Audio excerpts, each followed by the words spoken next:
What's up? What's up? What's up? What's up? What's up? What's up? What's up? What's up? What's up? What's up? Yeah. What's up? What's up? No. How's everybody doing today? As always, it's your boy Welcome on the building. Detroit Mail, the man with the Grandmaster plan for the I.O.W network. All right. The big homie Nick Shine is in the building. He's right there. In different building. Yeah. We all in different buildings. It's okay. Um, Welcome to episode 142, I.O.W Sports. We are here live, alive, and happy about it. It's always a great day to be alive.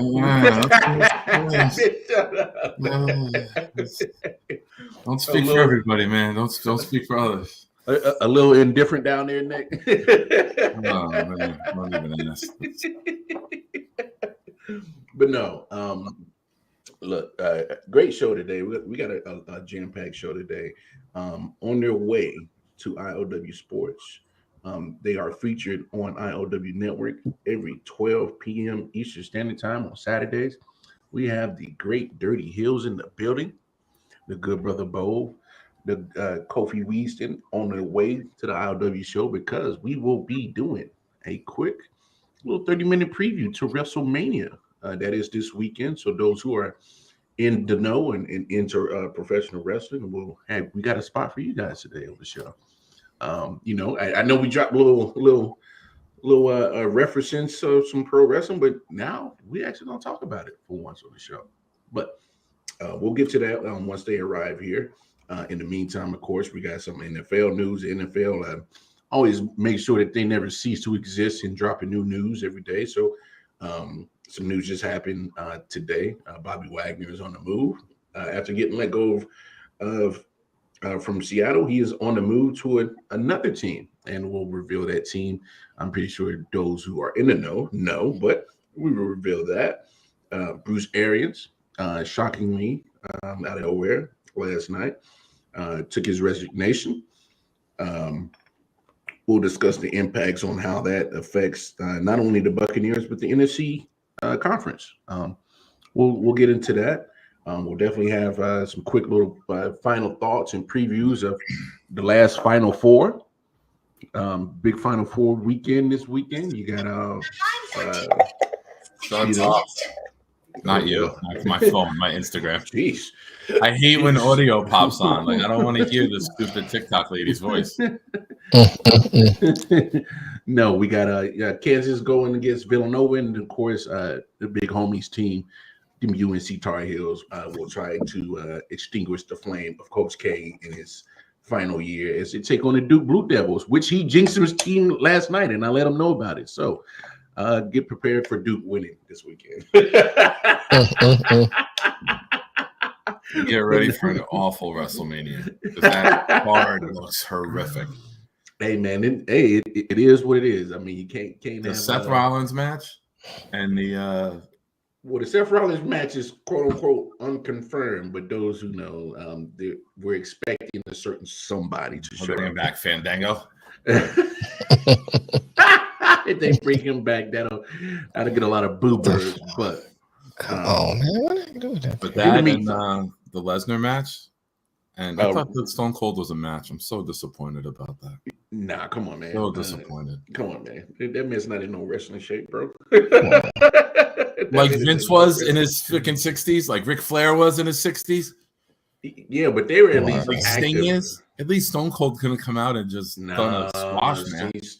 Yeah, but Sting has actually been active. He's still wrestling at 61, 62 years old right now. Man. Yeah, but he can't move.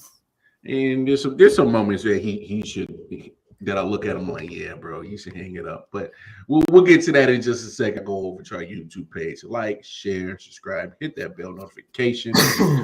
The address is at I.O.W Sports Network on YouTube. Make sure you guys show us some love and some support there.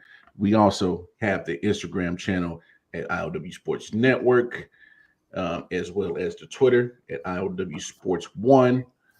And most importantly, y'all going over to the Facebook page. I.O.W Sports Network gives everybody a chance to publicly state their opinions, thoughts, spark a good adult sports-related debate. You got a sports podcast, drop your content. got a small business, let people know what kind of goods and services you're selling. Emphasis on network. Most importantly, going over to I.O.W Network radio app that is available in both the Google Play Store as well as the Apple Store. Go cop that app. It's free. Has a lot of great content. A lot of great content from all types of podcasts as well as music from underground mainstream artists all over the place. So definitely go check that out. What's good, Matt? We got Matt in the building saying what's good, fellas. What's up, Matt? Yeah, Matt. Hey, Matt, make sure Hello. you hit make sure you hit that thing that says allow Facebook to let you know who we talking to. I do. We know this is how we know it's Matt. Watch this. LeBron James. LeBron James. Just give it 7 a minute. minutes, and we couldn't go talking about that loser. No, I'm just saying this is how we know it's Matt. Just give it a second. Give it a second. It's coming. Yeah, it's coming. It's coming. I feel it. I feel it in my shunda. Come on, Matt. Don't let us down now. Don't let us down now. LeBron James. Maybe I got to repeat it just to spark some neurons in the brain. Is it coming? Is it coming? All right. And we'll That's get what it she eventually. said. There it goes. I think that's it. Boom. Boom. And that's how, folks, we know who our guests are. Boom, just like that. Sometimes you got to trigger a couple of little keywords to let people know who you're talking to, and it is what it is. But let's get down to the nitty gritty. What we came here to do. We all came here to talk some sports, dog. And so, without further ado, man, Bruce Arians. Me and the big homie kind of talked about it last night. But man, what? So let me ask you this, big homie. Were you expecting that at all for Bruce Arians just to walk away, just out of the middle of nowhere? Me? Yeah. Okay. Expecting it last night, no, but eventually, yes, right? Like that's been their whole agreement as long as Arians has been there. It's been for Todd Bowles to take over. That was the plan. Mm-hmm. And I don't know. Coincidence, it happens a week after Brady comes back. Normally you do this stuff before the offseason starts. So I don't know. It's weird timing. You usually don't see coaching changes the end of March, beginning of April. Yeah. So the timing is weird. A week after Brady announces he's back, Arians is out. Do you think there's something coincidental about that? I watch NCIS with Gibbs. There's no such thing as there are no such things as coincidences. Look, coincidences just don't exist in your world, huh? Don't believe in it. That means something happened, something did, or something's going to happen. I feel you. Detroit Mail, the big homie Detroit Mail, man. When you heard the news, how did that? What was your first response? I mean, I was a little surprised it happened at the time it happened. They got Brady back, so you think he at least would have kind of stuck around for that. But Brady always have a problem with coaches. It's a Brady thing. Oh, you think it's a Brady thing? It's a Brady thing. It'll come out. It'll come out in the book. It'll come out in the book. It'll come out in the book. It'll be like, oh yeah, Brady couldn't have trouble with Belichick. He had trouble with Arians. I mean, he denied it, but they always deny it. He called Todd Bowles the N-word. Like, it's all going to come out. Right. Like, it's going to get crazy. It's all right. It's all going to come out. Right. Oh, goodness. Called Byron Leftwich and Uncle Tom. No. Right. I hope to God Brady just ends up being like the most awful person in the universe. Called his wife Gumby. So I got that from Nick. No. That's what you do. That's what you do. You call it. Where there's smoke, there's fire. But no, I agree with y'all. I thought it was some weird timing on this situation. I mean, you literally. Well, I'll say this. Let me rewind it. I just think the Buccaneers have had a weird offseason. You go after you lose the NFC divisional game. You see the team that beat you eventually raise the trophy, Lombardi. Um, in the midst of that, the reports come down. Brady's retiring, and he's going back and forth with the media. True or false, blase, blase, blase. Right. And literally, the first thought I'm like, oh man, Tampa Bay is about to be Garbage. Right. They're about to go back to Dookie. Because your quarterback's gone, you're having cap issues, don't know if you're going to be able to resign anybody. Just lost your right guard, Marpet. He retired at 28. So I'm like, oh shit, there it goes. There's the Brady effect in a negative way, going up opposite way. Once Brady jumps ship and everything else is going haywire, and then next thing you know, you keep hearing these rumbles. Oh no, Brady's not sure about retirement. I'm like, man, this motherfucker might fuck around and come back. And right when you and this is what I behold. Yeah, and this is what I kind of thought last night. So lo and behold.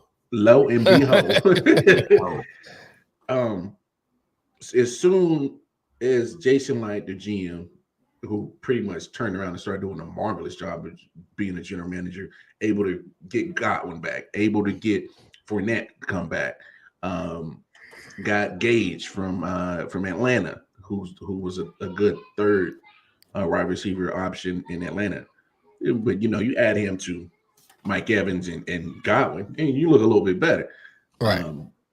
Was able to get Cameron Brate to come back. OJ Howard losing him, not too much of a backbreaker. Obviously you lost Antonio Brown in the middle of the Jets game. Still not that much of a backbreaker. You immediately replace him with Russell Gage. That sentence is still so funny. But I'm of the belief that Jason Light was in continued conversation with Brady, and then he finally got confirmation that Brady was coming back, and that's why you see all these transactions of improving the team. They go get Shaq Mason for pretty much nothing in New England. What, a 5th round pick, some shit like that, almost nothing. So you get your right guard after your other right guard had retired. So you fill that hole immediately. So every hole that needed filling, they filled it immediately. And we haven't even got to the draft yet. So I'm pretty sure Tampa Bay isn't done. Right. So they go from, in my opinion, at one point about to be a trash team, and then all of a sudden, well, hell, they look like they're ready to go for another Super Bowl push. Right when TB12 comes back. I mean, so coincidence? Super Bowl push? I think not. You don't think there's Super Bowl? No, they're division contenders, and that's their ceiling. Man, you crazy. You see that NFC? You see how weak that NFC is? Yep. And I'm still sticking by my statement now. Man, you a little bit. Hey, you too early to take these Colts, dog. You too early. I called Seattle 6-11 last year. It almost happened. I'm looking at Tampa, and Tampa Bay what I'm saying, is not a contender for the Super Bowl. Quote me, man. Put it on record. Can you at least wait till training camp until we see some injuries or some shit like that? And nope. That's the best part of me. That's the best part of me is I drop my take early, and then I will drop it often. So why do you say that, don't Nick? I just don't think they're good enough. I just don't think that. I think they caught lightning in a bottle the year before. They got lucky when the Packers were missing their 2 tackles, so they were able to get after Rodgers in the championship game. And then they played a Kansas City team that was missing 5 of their starters on the offensive line. See, the kid even agrees with me. Like, you tell him, Nick. I heard the kid. So I don't see it. I think you got stuff out there, girl. Was so fraudulent. That Super Bowl was so fraudulent, and I stick by that. And the proof will be that they'll never do it again.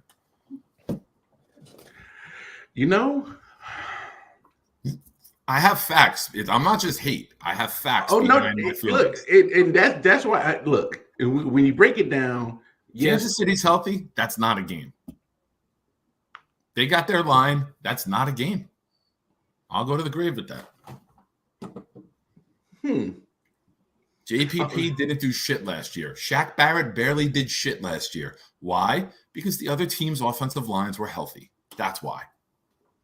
I'm trying to find something to disagree with you with, and I'm having a hard time. You So can't. It's been almost a year, and you haven't found one thing ever. until I find something, I'm gonna let you ride. Well, I mean, look, you're not wrong. Green Bay was without their starters, especially without Bakhtiari. That's a huge difference. That's a huge difference. And then in that same Super Bowl, Eric Fisher, left tackle for the Chiefs, wasn't there. Right tackle, Sports for the Chiefs, wasn't there. That started pretty much. They started all year, so they bookend both sides of that line. So it makes a difference when you don't have your starters going against another team's best pass rush. It makes a difference. You're not wrong. And if they were in the AFC, they wouldn't be a playoff team. Not right now. Oh, especially not right now. It's like, I'm sorry. Look. As stacked as the AFC is right now, I'm hard to believe that the NFC is going to win any Super Bowls until there's more of a balance across the NFL. It needs to be a little bit more parity for me before I go out on a limb and say an NFC team is going to win a Super Bowl. I mean, it's too many good teams in the AFC. It's too many great quarterbacks in the AFC. It's a lot of stiff competition in the AFC. But let me ask you this, Detroit man. What up? With Bruce Arians resigning, does that make that much of a difference to the Tampa Bay Buccaneers? No, he's still part of the organization. It's not like he's totally gone, so it don't make that much of a difference. I mean, Todd Bowles is a proven. He's a good coach. So you got Todd Bowles there, who's already part of the team when they won the Super Bowl and part of the team last year. Then you got Bruce Arians still there, so it's not much. It's all semantics. I hear you. It's probably just there just to appease. Because Bowles is still calling the defense, to my knowledge, and Leftwich is still calling the offense. So nothing changes. Nothing really changes. The substance doesn't change, right? Just the name, the head coach changes. And they're so tight, Bowles and Arians, and I'm sure Bowles will still consult Arians on some things. He's still a part of the organization, so he's still in the building. So not much changes. I don't see any difference at all. I think that I'm telling you, when it's all said and done, you're gonna find out Brady has something to do with it. That was probably a move to appease Brady some kind of way. You believe so? I mean, because why now? It just seems like such an odd time now. It was already looking like it's going to be in the toilet because Brady had left. All of a sudden, Brady comes back, and then he moves to the front office. I just seem kind of suspicious to me. Well, I mean... Well, there's smoke, there's fire, right? Right. When there's smoke, there's Lamar. Hey, always. Ain't nothing wrong with that. Matter of fact, let's kind of take a little inside look at this because there was some reports out in Tampa that covered the situation. Jameson Mueller. And I'm Wendy Ryan. Thank you for joining us. New tonight, we're following breaking news coming from the Tampa Bay Buccaneers front office. Bruce Arians is stepping down as the team's head coach. It's a major shakeup for the team that's now working on fine-tuning the roster after the return of Tom Brady. Arians will now take on a new role with the team. Our team coverage begins with sports anchor Kyle Berger, who's live right across the street from Raymond James Stadium with the very latest. Kyle? The most chaotic offseason in Tampa Bay Buccaneers history just added another stunning chapter. Head coach Bruce Arians is retiring from coaching to take a front office role effective immediately. Defensive coordinator Todd Bowles will be named the new head coach as early as tomorrow. Arians plans to remain in the Bucs organization as a senior consultant for football. In a lengthy statement this evening, he said that this was a succession plan that had been in the works for weeks. Arians, who is a cancer survivor, said the decision was not health related. In fact, Tom Brady's decision to unretire helped cement the decision for Arians because he wanted to hand over a Super Bowl caliber team to Todd Bowles. In the statement, Arians wrote, quote, I wanted to ensure when I walked away that Todd Bowles would have the best opportunity to succeed. So many head coaches come into situations where they are set up for failure, and I did not want that for Todd. Tom Brady's decision to come back, along with general manager Jason Light and his staff doing another great job of keeping the core of this team intact during free agency, confirmed for me that this was the right time to pass the torch to Todd. Arians retires with an 89-51-1 record as an NFL head coach. Meanwhile, Todd Bowles has led one of the top defenses over the past 3 seasons in Tampa Bay, a unit that was key to the team's Super Bowl run in 2020. Bowles will get his second head coaching opportunity in the NFL. He previously coached the New York Jets back in 2018. Now, Bowles will bring the NFL's minority head coaches to 6. He is the 4th Bucs head coach who is black, which is an NFL record. Jameson, back to you. All right, Kyle, thank you. And this is a major shift for Bucs management just weeks after Tom Brady announced he was returning to the team. Brady reacted to the news with this Instagram post saying in part, "Thank you, BA, for all that you have done for me and our team. You're an incredible man and coach, and it was a privilege to play for you." TB12 isn't the only one reacting tonight. ABC Action News has live team coverage. Our Julie Salamone is live with how fans are taking the news tonight. Julie? Yeah, Jameson, we caught up with a couple fans out here at the press box, and some of them. No, I smell BS. Smell BS already. I mean, there's a lot. That Tampa news crew, man, they could cure insomnia. They talk so monotone and boring. Right. I almost fell asleep. Like, what the hell? Sorry, What's up with that chick's shoulders? We wanted to hand over the team to Tom Brady for Todd Bowles, who was successful because so many coaches come That's in. why they doing the news in Tampa Bay. Woo. That was brutal to stay awake for. Well, they spent all their time at the beach that day. They was on the beach, man. They retired, bro. She needs some reconstructive surgery on her shoulders. I mean, shut up. You ain't gonna talk about a woman's shoulders like that, bro. What are we doing? Is that worth getting smacked for? Hey, you better be careful. Can't talk about nobody's head. Can't talk about their shoulders. I done seen dudes get smacked for less We'll get back. nowadays. No, but here's what I have a problem with. Yeah, go ahead. So he says that he wanted to turn a championship caliber team over to Todd Bowles. That's why he's giving up the team now. There's no guarantee. So fuck next year. I mean, because there's no guarantee that Brady's going to be there next year, or most of that team. So you really didn't really give him a good situation. I get what you're saying, and I totally get what you're saying. But look at it this way: you're talking about a team that was loaded before they got Tom Brady. Take away 30 interceptions from Jameis Winston. You might have I'm not saying a Super Bowl winning team, but you got a team that's definitely. You got a good team. You got a decent team. No, the same pieces were pretty much there. Yeah, I'm saying, but my point is, going by what Aaron's saying, this is why he turned over since Brady came back. But Brady, if he leaves next year, Todd Bowles in a crappy situation. So you should. So to me, it'd have been better to complete this year out and put pieces together. But for Arians, it's better Bowles be in that crappy situation than him. Right, and that's what it is. That's the whole thing right there. But hold on. I don't think they go to a crappy team. That's still a Super Bowl roster on that team. Majority of those pieces will be there for the next 3 to 4 years.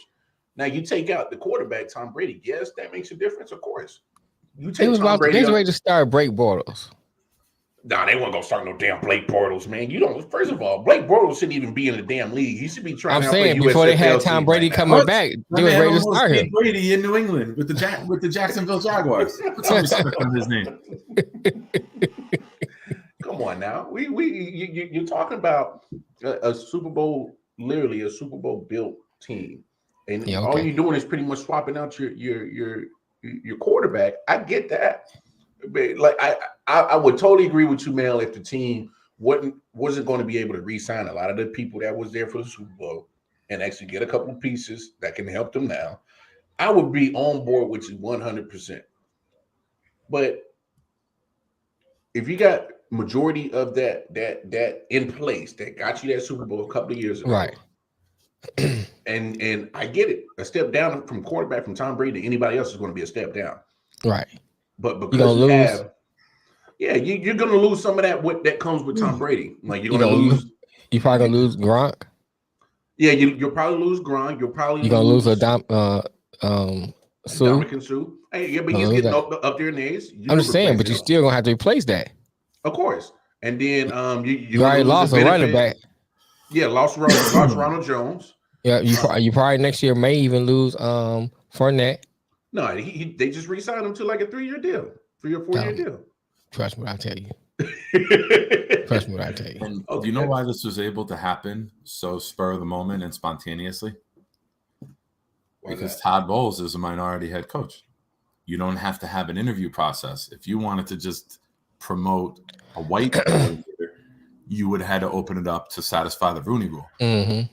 But now that Bowles is a minority, you were able to just, all right, we did slide him on in. Yes, that's why it happened like that. You know, I actually didn't look at it that way, Nick. And I'm not saying that as that's not a dig or anything like that. That's just the reason this was so secretive. I don't think Mel took it that way. I didn't take it that way. I'm just. Well, I know. I'm just clarifying because people hear things and they put their own spin on it. Yeah, so but I mean, we have to. But that's why it came out of nowhere.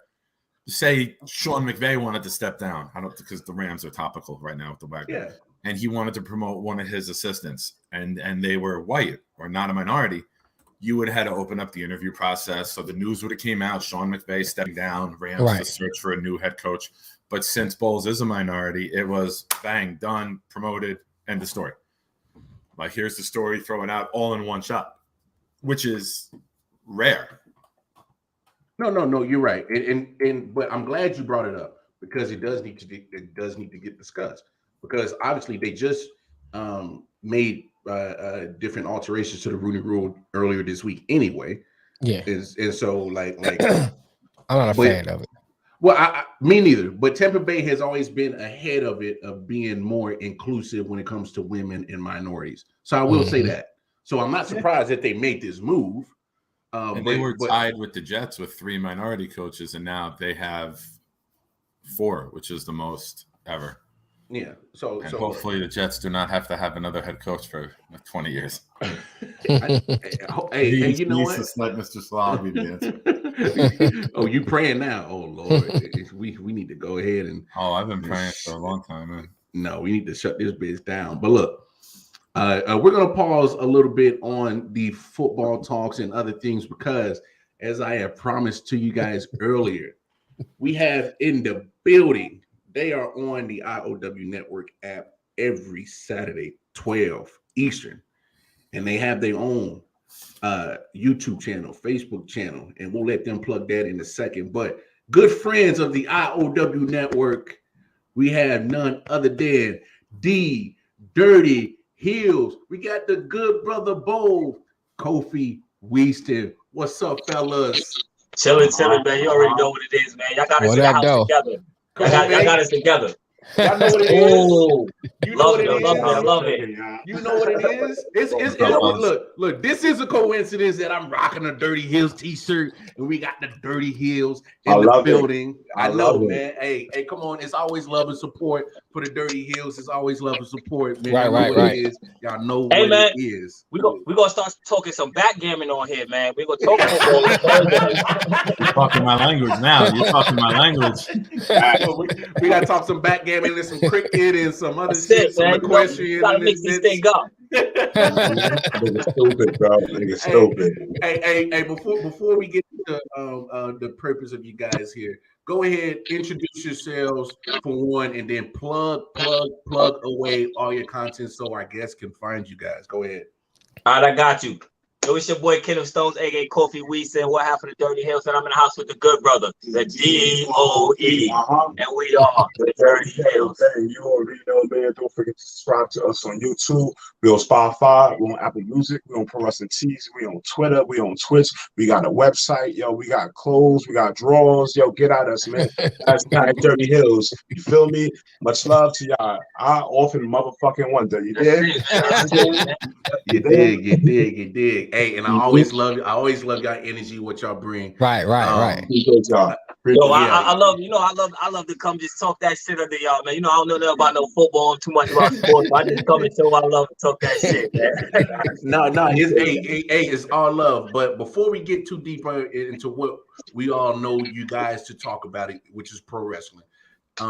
What's up with your Knicks, man? What the hell is this? Oh shit. Yo, you know what's crazy is, man? Shit. They was done when they sat Kemba Walker on the bench for that little bit of time.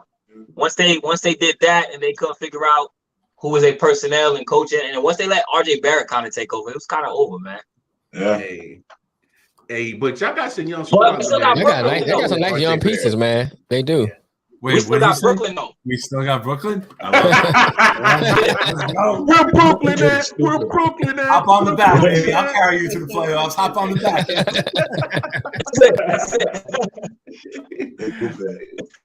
I fellas. So for those who don't, can we take that banner off because it's blocking one of them? I'm about to fix it. I can't see the other name. Okay. They only need to see me anyway. I'm good, man. You already know. I'm the voice of this shit, man. Fuck this, man. Y'all lucky. I usually kick them out my house at 4:03. Oh man, yo, you already know. Let me ask you guys a question. So I'm an old school wrestling fan. Like, you want to go more than 5-7 years ago, I can hold knowledge with anybody. I'm looking at the card, right? I'm very disappointed. Maybe it's you're not impressed. You're not impressed. We're not impressed either. I'm gonna go down it now. Here we go. Becky Lynch and Bianca Belair. The Miz and Logan Paul versus Mysterios. Seth Rollins. If it's Cody Rhodes, I'm interested in that match. I'm interested in that moment. That's a good moment, right? No, it's not, man. No, really? No, break that down, bro. Break that down, bro. I'll get a huge pop. Wait, hold on. Break that down, bro, because you got to explain yourself right there, bro. It's basic 101, my nigga. I get fired from somewhere else, my nigga. Go rebuild my brand, my name, and start another company. And because them niggas don't want to pay you that much money, and you're the executive vice president, you want to leave, my nigga, and go to the company that fired you, my nigga. You feel me? Like, what are you doing? You left your own company. Did they fire him, or did he leave on his own? Because he left on his own, but he didn't come. They didn't come to the terms of how much money he gonna get. Fuck the money, nigga. You built something, my nigga. That's a world phenomenon, nigga. What are you doing? Benedict Arnold, face ass nigga. Fuck out of here. Vince has always been like that. I started watching an NWO thing last night. It's like a 3-hour thing. I watched like 40 minutes of it. Mm-hmm. And in the beginning, there's quotes from back in the day from Vince, from Hall and Nash. And basically what they said was, Vince will let you go out and test your value. But the great part about Vince is Vince will let you come back home whenever you want. He'll let you go grow your brand. Yeah, but why would you come back when you got your own? That's like me leaving. That's like me starting the G League, and I'm like, you know what? I might as well go back to the NBA. I'm okay now. Nah, I got the G League here. I already started it. But that's the goal, right? The goal is to always be in the major leagues. Yeah, but you started your own major league. See, he's the kind of nigga. I get it, but everybody always wants to be on the big stage. No. He's trying to see if niggas could survive without him. Move on, nigga. Niggas don't need you, bro. AEW don't need you. The professional world of wrestling don't actually need you, motherfucker. You know what I'm saying? Word. Fuck that nigga, man. And then Seth Rollins is gonna lose. Seth Rollins is gonna lose to Cody, my nigga. I got him winning. Nah. You're LM. No. If you bring Cody Rhodes back, you can't have him already on a losing streak, bro. Yeah. Nah. I would like me personally. I would put you on a losing streak for the simple reason that you were the competition at one time. You're not gonna come in here. Yeah, it gotta be punishment. You took mad shit about WWE, all that, sent shots every Wednesday, every Friday, whatever. You're not gonna come in here and just get a win over one of the best stars that we got, one of our main roster stars. You're gonna have to take a couple losses before you get a win. Hey, is that shit just not like 2015 WrestleMania with Sting? It's almost parallel to each other. Yeah. Sting was on the opposite side of the wrestling spectrum for almost 20 plus years, and then all of a sudden and took that loss. Yeah. Came and took that loss. You know what? You got a point. But It's not going to be a clean win, though. Sting didn't care about the loss, though. Whoever wins, it won't be clean. There'll be some sort of interference. Someone will. Vince himself may come get involved in it just for the storyline. Right. I can imagine it. I don't care if the man got to get rolled out on a wheelchair at 92 years old. He's all about the storyline. He'll come out and be like, "You talk shit about me." Nah, man. But like I say, it's all principles. Like, I'm not saying I don't like Cody as a person, and then I think he's good as a person. But he's probably a little corny as a person, probably, to me. But you know what I'm saying? I just feel like to switch sides like that and then talk shit about the company that you created or helped create or put over other wrestlers, to me, it's kind of far-fetched. It's kind of like betraying your friends or whatever you want to put it.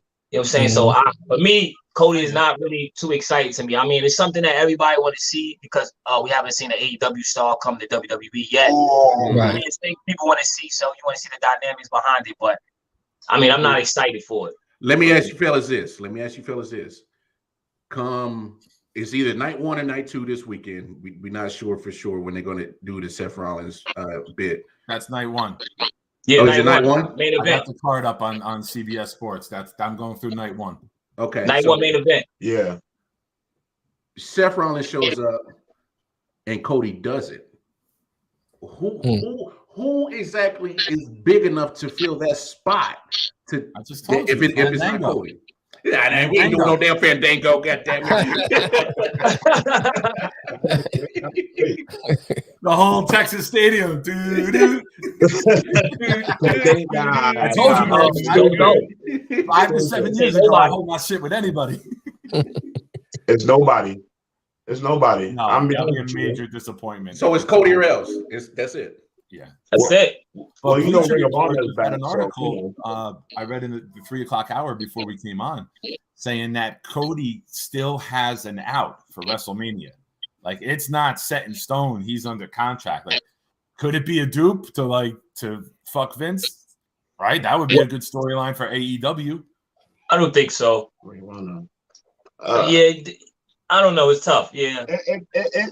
I don't know. Personally, we don't care. You know, Ring of Honor is back. So if he show up at Ring of Honor tomorrow, you know what I'm saying? It's a little different. It's a little different. But who really cares, my nigga? Like, you left what you started. That's the end of that. You left what you built, my nigga, from the ground up. Hey, Bo, man, you hurt by that shit, dog. Hey,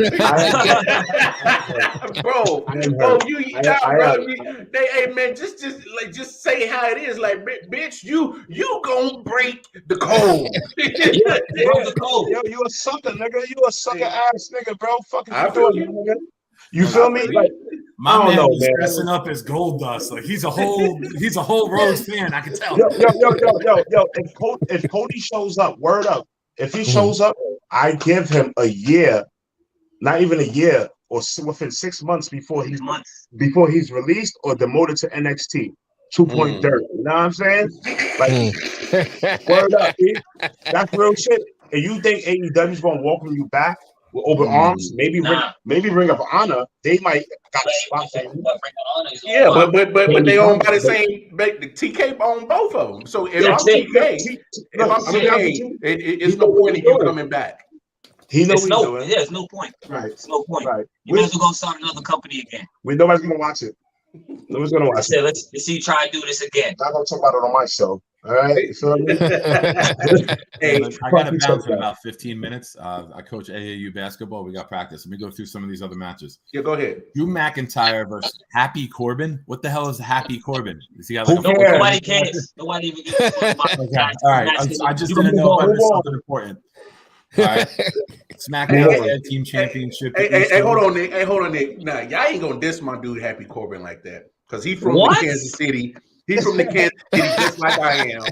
Hey, yo, you can't take no nigga named Happy serious. Happy Gilmore, bro. What's up with the disrespect? Did you take it serious? Nah. Happy Gilmore was cool, but he was an idiot too. Valid. Hey, All right. hey, I ain't gonna diss on my guy Happy Corbin. Kansas City I'm just stands saying, up in this bitch. this dog. is not- He undefeated, this is not- goddammit. I'm just saying, this is not a WrestleMania built match. This is not a WrestleMania built. It's not a worthy match, man. It's not worthy. It's one of them thrown together matches like, oh, who we got together, who got a storyline right now. Hey, I guarantee you, they will be fighting again on SmackDown. Yeah. In a grudge match. What's gonna happen? The SmackDown after Mania, they will be fighting in a grudge match.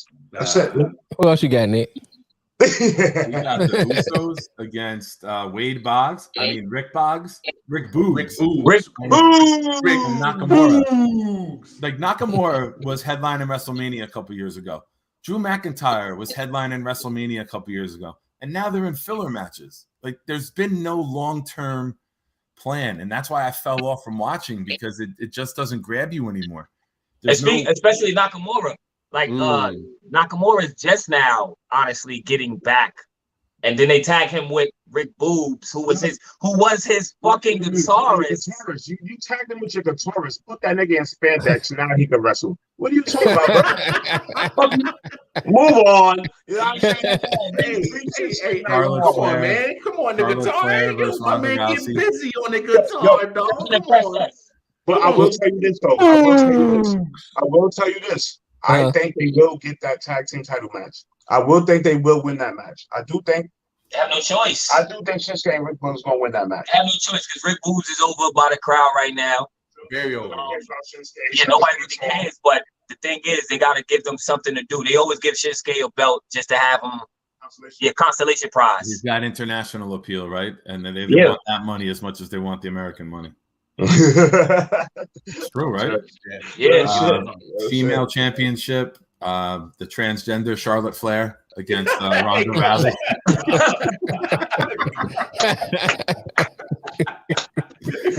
I'm sorry. I had to think. I was like, I'm sorry. My bad. I heard that.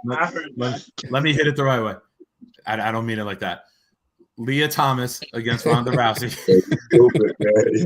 Hey, you wild, Nick. And then Stone Cold is appearing on the KO show. I thought it was a match the way they build this shit. With all the drama, with Austin with his thing. I've been waiting since WrestleMania 19. Well, what it is, they appeared on Piper's Pit a couple years ago at Mania, didn't he? Yeah. So you appeared during not even that. He's appeared mad times. He's appeared mad times since then. Fucking stunning people, drinking beers. But what it is they got to sell tickets. They got to get people there. They want to make you think it's going to be a match. What's going to happen is they're going to have the show. Right? Stone Cold going to come in, stun him, send him on his way, drink a couple beers. There you go. There's your segment. Yeah. Mm-hmm. I mean, it's cool to always see Stone Cold in Texas, but that's always what it is. It's always a ploy to sell merch or something. And he's probably one of the biggest merch sellers. Just that Stone Cold 316 shirt itself. Still. So day two, there's on day two, there's a couple more interesting matches. You got Roman and Brock. Nothing much to be said about that. We all know that'll be the big one. Well, they're going to be in the main event of WrestleMania 65, my nigga. So we're going to not even talk about that. This is WrestleMania 38. 65, they're going to be in the main event of that too. Carry on, man. This is the beginning of the WrestleMania rivalry. We're not even halfway through it yet. You got Edge and AJ Styles, which should be a decent match. I'm going AJ, baby. I like Edge because he's been wrestling more than any part-timer has. And he's Hall of Famer. I just trashed him if you ask me. Whatever, man. Shut up, man. Look, listen, mark my words. Edge is going to leave and go to AEW. Really? To join Kristen. Yeah. Yeah, mark my words. Right after they just did the rebrand with the new music and everything? Trust me. Yeah. Trust me. He's going to AEW, and they're going to have a fight with the Hardys and the Young Bucks. TLC match. It's going to happen. And the W's going to appear on AEW. Fuck it. This is the we care about our women's division. Wait, hold on, Nick, because we gotta let this marinate a little bit. Because you said a lot right there. Because I've never been a big Edge fan, solo fan. I've been a fan of Edge and Christian. Mhm. If that makes sense, because it's Nah. Yeah. because when Edge is by himself, if he's not heel, I don't pay attention to him. Facts. Facts. Now Agreed, good point. that you just did the whole heel flip pretty much a couple of weeks ago when he called out well he made an open challenge and AJ answered it, so that pretty much turned AJ to face and Edge to heel, and then obviously you see the actions that pretty much solidify it. Mhm. Give me something that's actually gave you that point that you think he's going to leave AEW, right. because So- because right now there's just no point to leave WWE. All right right, so if you watch, I don't know, like the AEW have their own like little website series, BTE. Yeah. If you watch BET, the latest episode of BTE, even before then, the Young Bucks have been teasing a match with the Hardy Boys. They've been teasing it, and then this the week, Hardy Boys show up. listen, and then this week, they were arguing back and forth, and right before it goes off, they're arguing about the Young Bucks and the Hardy Boys are arguing about having a match, and then Christian pops his head in real quick and says, "Should I go get a partner?" And then it cuts off. Oh yeah. So I mean, they doing long-term booking on this. They Yes. do. Yes. They do. So Behind the scenes. they got that longevity over there. I look at it like something gonna happen. Yeah. It's gonna happen.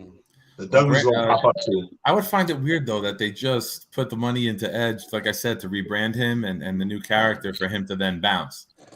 First of all, that money in WWE is pocket change. They ain't losing that little. But why put the effort in if you know his contract is expiring? Hey, Nick, I'm gonna let you in on something. That money that they spend to get that song made probably didn't cost them no more than $100,000. They put the effort in. Why put the effort out there if he's bouncing? Is what I'm saying. But there's a lot of shit that goes on with WWE that they effort is put into, and it just goes away quick. So, they put the effort in because at the time you got to look at it like when Edge was coming up and just came back and was doing his thing, so did Christian and AEW, and it was kind of like battling back and forth Mondays and Wednesdays or whatever you want to call it. So it was kind of a battle thing. You see, he slowed down, and so did Christian's little thing slowed down. So like it was kind of a battle between the two companies, if you ask me. You know what I'm saying? Well, friends of the companies, not the companies. Feel me? But friendly competition because they know it. Yeah. All right, I got you. Thank you for explaining. This next match seems, I'm going to put my spin on it. We have a lot of women in our women's division, and we care so much about it, but we didn't have any matches for these women, so we're going to put a 8-girl tag in together. Queen Zelina and Carmella versus Naomi and Sasha Banks versus Rhea Ripley and Liv Morgan versus Natalya and Shayna Baszler. Shayna Baszler. The belt is on the line. That just seems like here we want you to be a part of WrestleMania, and we don't have anything else for you guys. That's every year, bro. That's every year. They did it with the guys too back in the day, right? Yeah, but this match, honestly, could have, like I said, could have done without because you put the women's tag team match on WrestleMania, but you don't have the Intercontinental or the U.S. title match on WrestleMania. And who are those champions? Who's the Ricochet? You have Ricochet and Finn Balor, two of the greatest wrestlers, but you don't have them on WrestleMania. But you have an 8-woman tag team match, and one. Don't get me wrong, the match is probably exciting. It's usually mad exciting. The women's matches is usually good. Don't get me wrong, but I would trade the tag team title for an Intercontinental title match any day. Yeah. Or a U.S. title match because you could honestly, especially when you got 2 nights, you can't get all your titles defended. Right. Yeah, I'm saying that women's title the women's tag team titles could have been a pre-match show. Yeah, let's just be honest about it. You know what I'm saying? Exactly. Nothing against the women and that, but like it's the stipulation behind what the introductions. Hey, Kofi, they could have threw that shit on SmackDown and put the rest of the title. That's all they're gonna do. Because that's all they're gonna do. Saturday, Sunday, yeah. Because that's all they're going to do. And seeing what those women will be wearing, it will be better than the match itself. That's I am who I am, man. Hate me if you want. I watch it for the roll-up pin. Right. The roll-up pins, bro. Get you in and get you out. That's what I'm actually interested in because I'm a big fan of this guy. Pat McAfee versus Austin Theory. Yeah, that's the one love match. I think that's the one match that's gonna steal the night, if you ask me, because Pat is a badass. He can talk on a mic. He just he got charisma to make, even if he never wrestled, he got charisma to the point where you be like, yo, I want to fuck him up, bro. I really want to, you know what I'm saying? He's a fan favorite because they love him, what he does announcing, but they love his podcast. They love the man. They love who he is and what he's about. Yeah. He's really, really taken over the podcast. I'll say this about McAfee.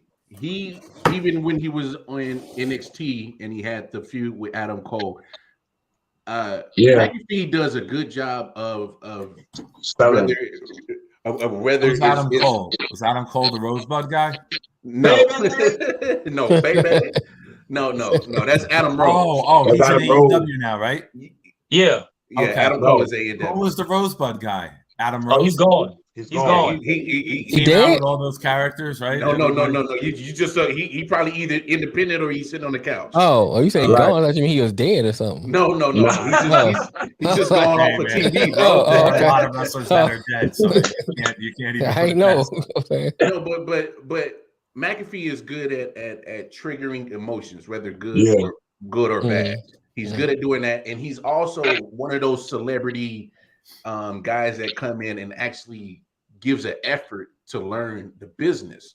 Right. It's him and Bad Bunny, I would say, are pretty much the top celebrity dudes that I've seen like actually go in and put in the work to make the match live up to kayfabe status as best as possible and making it as realistic as possible. So, he also, I think he puts it over on his podcast, something crazy.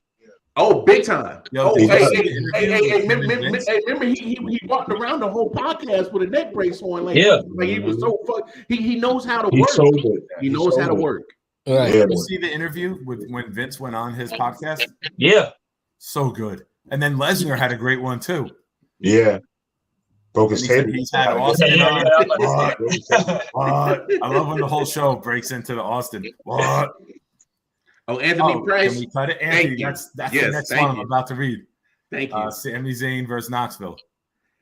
Why they doing my man Sami Zayn like this? No, damn that. Why are they doing my man Sami Zayn like this? Why are they doing my man Sami Zayn like this? Sami Zayn has literally taken garbage characters and then made them gold. Sami Zayn is literally like I guess the best kept secret that's not a secret that WWE has. I love it. They're not using them properly, bro. He's this generation's Roddy Piper. You can put him in a feud with somebody outside of wrestling, and he can make it noteworthy. I will agree with you on that. I'm not even gonna lie, man. That was great. But come on, Knoxville. This is David Arquette written all over this shit, bro. It's Robert Downey or Robert Downey Jr. No, David Arquette. No, who was the one at like WrestleMania 3? The guy used to be the wise ass who blew the cigar in Piper's face. Morton Downey Jr. Morton Downey Not Jr. Robert Downey Jr. Morton Downey Jr. Yeah. I'm going old school. I'm not that old, bro. I'm not. He said WrestleMania 3. See. It was way back in the day. See, y'all gotta understand. Nick was there, and Detroit Mayor was there when Jesus was feeding a lot of people with one fish and a bread alone. And so that's when they were still wrestling back then. He was there when Jesus showed Moses how to body slam. He's like, you gotta get up under him. You gotta get up under him. Jesus took place. You gotta get under the gooch. Get under the gooch. I was there when Jesus took place in the first barbed wire match, and he wore that crown of thorns. Oh man, yo, that was dark. That was dark. Lord, forgive me, Lord. I do not know what I said. Testify. He bring back Mr. T. But no, I don't. But this match is gonna be pretty entertaining because I look at it like Sami Zayn is a great wrestler. He does make wine out of anything you give him, you know what I'm saying? He'll sell the but also look at it like Knoxville is mad entertaining. You know, they're doing it for the money, the movie and all that. But you also understand that Knoxville is 100% hardcore. Right. 100%. Regardless of the age, he's 100% hardcore. You know the other guys will come out. Preston will come out. Wee Man will come out. Everybody will take a bump. It'll be the whole it'll be an entertaining match. I look at it like if Knoxville was a real wrestler, he would be a hardcore guy. So if Knoxville was a real wrestler, he'd be fucking Deathmatch King, bro. Yeah. We said this. We said Deathmatch King. Couldn't fuck with him, so he'd be skinny Cactus Jack. Yeah. Toothpick Jack. I got basketball practice to do. Let me get through these last two matches, then I'll leave it to you guys. Yo, don't worry, they're gonna lose anyway. Raw tag team chat was that Randy Orton, RK Bro. RK Bro. Yeah. And the barefoot weirdo. Yeah, Matt Riddle versus the Street He said the barefoot weirdo. Academy. the barefoot weirdo. I guess that's a fill-in match for a couple tag teams as well. And Bobby Lashley versus the Oreo. Oh, the Omos? No, Omos. He said Oreo. He said the Oreo. Yeah, Omos, dog. I know. I'm old, man. I'm old. Some of these letters. Look. You've been away from wrestling for a little bit. I'm gonna help you out. I got you, dog. Omos. Who's a big Nigerian. Oh, is that the gigantic? Yeah. He was. Don't tell me. He was with AJ Styles for a little bit. Fucking nigga still talking. Motherfucker, damn. but no. Almost is that's the 7 foot dude. Like he's bigger than Shaq, right? He's like 7'3", 7'4", 400 pounds. Yeah, 7'4". I honestly I love Almost. They're working up. They're working up with him to get him better on the microphone. They're working up to get him better on the microphone. And they're also using quick little squash matches to help him get more comfortable with the ring. Nigga, he beat the shit out of Commander Aziz, nigga. Oh yeah, he did. He beat the shit out of Commander Aziz and Apollo at the same time. Yeah. At the but same time. He ain't gonna do that to Bobby though. No, he ain't gonna do that to Bobby Lashley. No. Bobby Lashley gonna make that nigga work. And if Bobby lose, I'm okay with that. Bobby gonna win with 4 spears. I could see that happening. Yeah. I can see that happening. Yeah. Let me ask you guys one last question. So I'm old school wrestling, but I kind of pay attention through like a text chat with a couple of my buddies of what's going on. Like I watched the Royal Rumble, majorly disappointed in the men's match. The women's match had a couple surprises, which was nice, but the men's match could cure insomnia. It was fucking bad.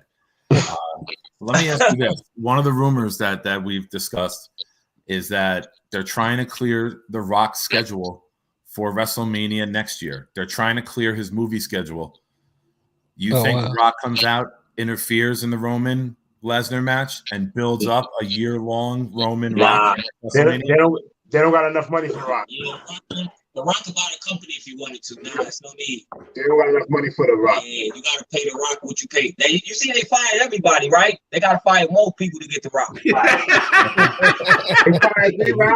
gotta get rid of Vince and Triple H to afford The Rock, right? Yeah, it's like remember when everybody wanted LeBron James and niggas started trading the whole teams? That's what it is to get The Rock. Right. Okay. All right, gentlemen, I got to bounce. I got coach basketball practice. It was a pleasure having you guys on. Lamar, you guys are decent. I put up with you. You're all right. But gentlemen, all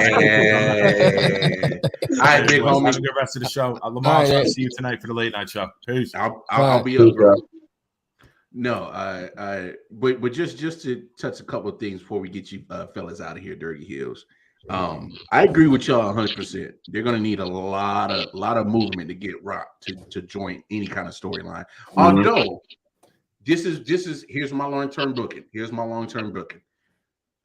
Let Roman beat Brock, be undisputed champion or unified champion. They're saying unified, but I don't think they're going to separate the belts because it seems like it's just a unification. But it makes sense to separate them. Yeah. Well, it obviously to me it makes sense to separate them, but and to you guys it makes sense to separate them.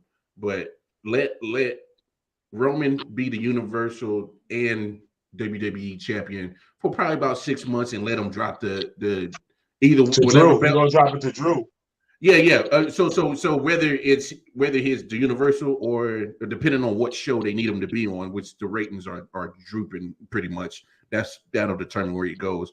If he needs him to save Raw, he'll go to Raw. They need him to keep building SmackDown to keep him on SmackDown, but right. And then slowly start building towards Rock to WrestleMania next year if they can get it done, because it'll be in LA, it'll be in Hollywood.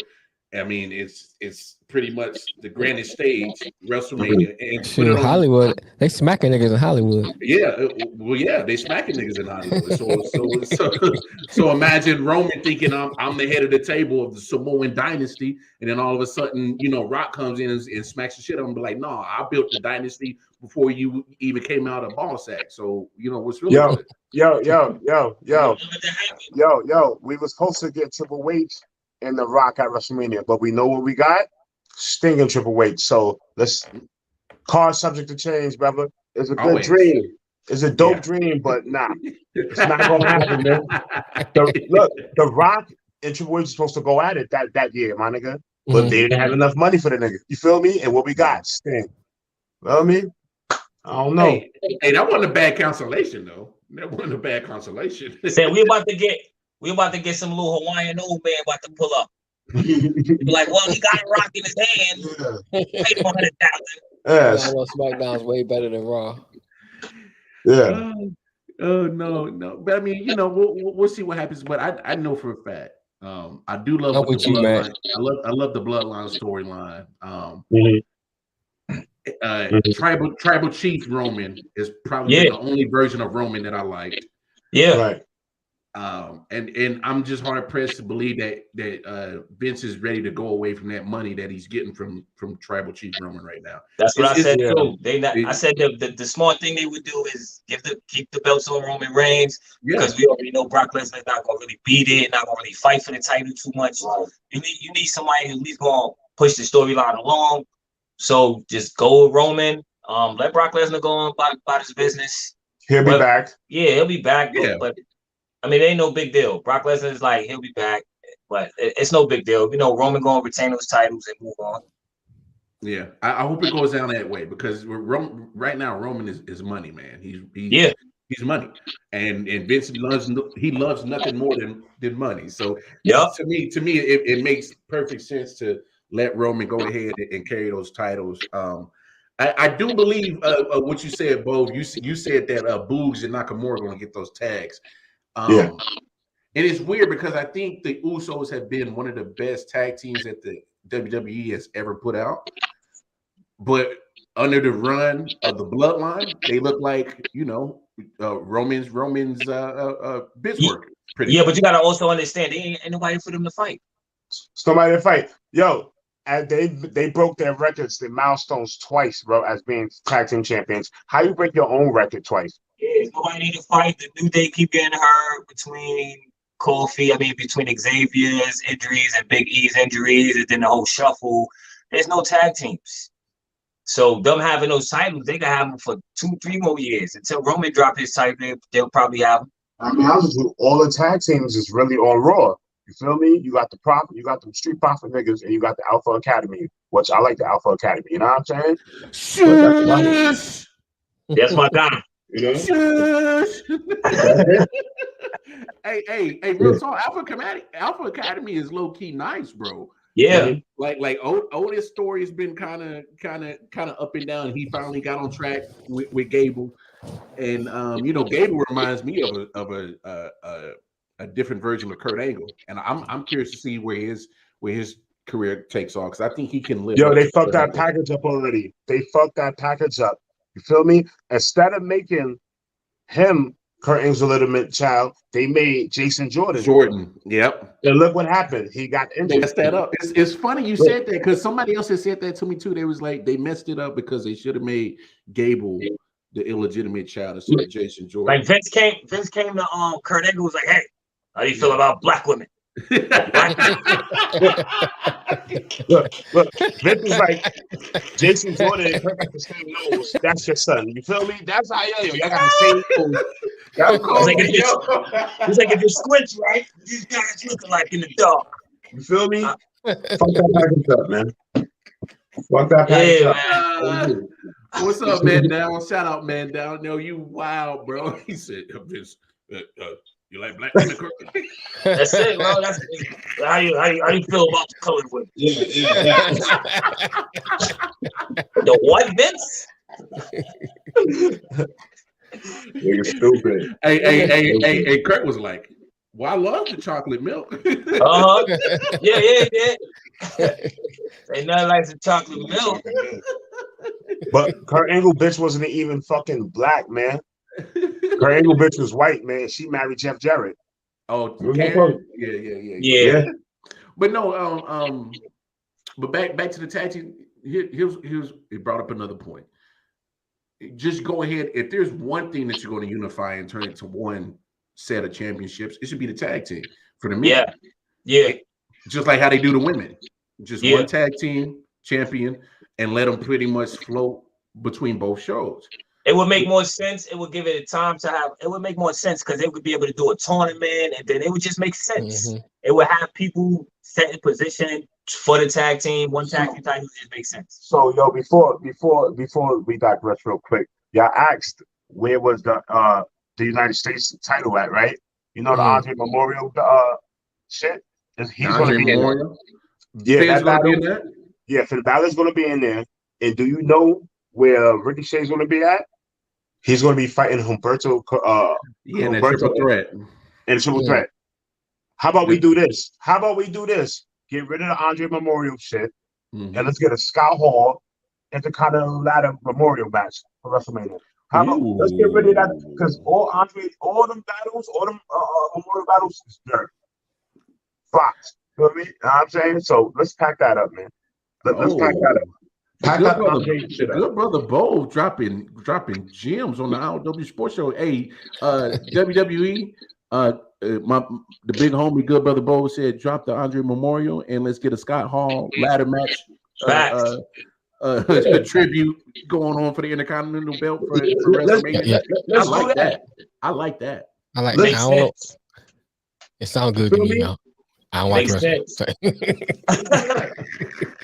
I'm like you with football.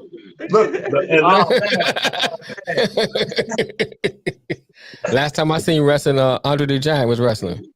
Oh man, y'all had to bang your TVs together back then. You know what I'm saying? Like hitting the side of it. Everybody looked the same size on my TV back then. I can't. But look, hey, before we get you guys out of here, good brother Bo, give me an idea on how you feeling from a letter grade of what you're expecting from WrestleMania. And then Kofi, you follow up with that. Oh, I'm expecting straight trash. Straight drop dirt. Straight basura. Yo, the name of this WrestleMania this year is called the most stupendous. It's the most stupidest WrestleMania ever. You know what I mean? Look, I'll be honest. I just want to tell everybody, even if y'all don't watch WrestleMania, there will be great wrestling going on. You know what I'm saying? You still got Impact Wrestling. They have multiverse of matches. You still got Ring of Honor. They having the Supercard. MLW. They having GCW. They doing something called For the Culture. So it's a whole lot of wrestling gonna be on this weekend. Even if you don't watch WrestleMania, you can watch something else. You know what I'm saying? I probably won't watch WrestleMania. I'll probably watch all the other matches, the Impacts and the Ring of Honors and stuff like that. But I'll still tune in. That's what's up.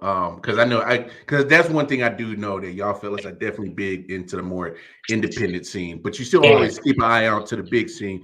And so I'm glad that y'all threw out those other companies out to give people an alternative.